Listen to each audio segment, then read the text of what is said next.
That time check was brought to you by ACS Manufacturing Corporation, ISO certified world-class quality. ACS Santon Plus Herbal Capsule.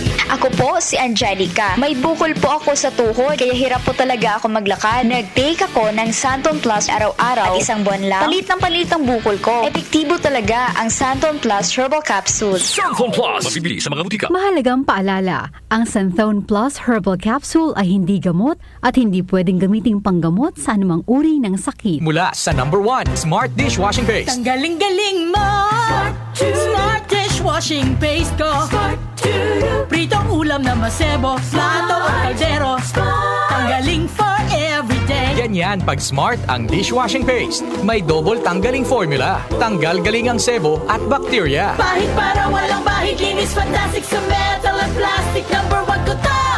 Tanggaling-galing mo. Smart dishwashing paste. Heavy duty linis bawat pahid. Smart Dishwashing Paste, manufactured by ACS Manufacturing Corporation. ISO certified, world-class quality. ACS. Huwag nating sayangin ang pagkakataon na tayo magbago at magbalik loob sa Diyos. Hindi nagpapabaya ang Panginoon sa pagtupad ng pangako niya. Ang totoo, binigyan niya ng pagkakataong magsisi ang lahat sa mga kasalanan nila dahil ayaw niyang mapahamak ang sinuman. 2 Peter 3:9.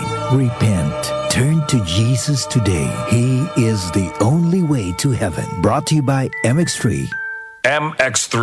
Tunay, natural, at original. Romance. Action! Drama. Comedy! Everest Smart TV. Han, anong ever best TV show mo in the world? Kahit ano, basta we watch it together.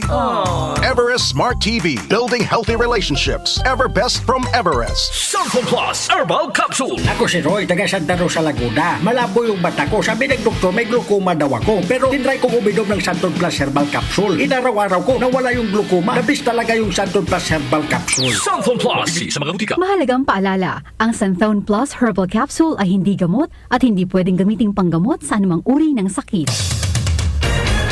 Araw-araw may balita.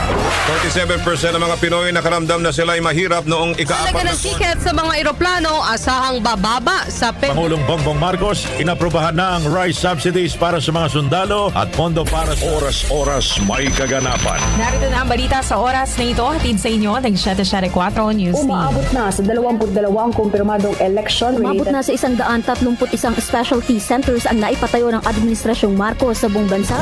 Updated kayo sa mga nangyayari sa bansa. Hatid ng DWWW 774 News and Public Affairs.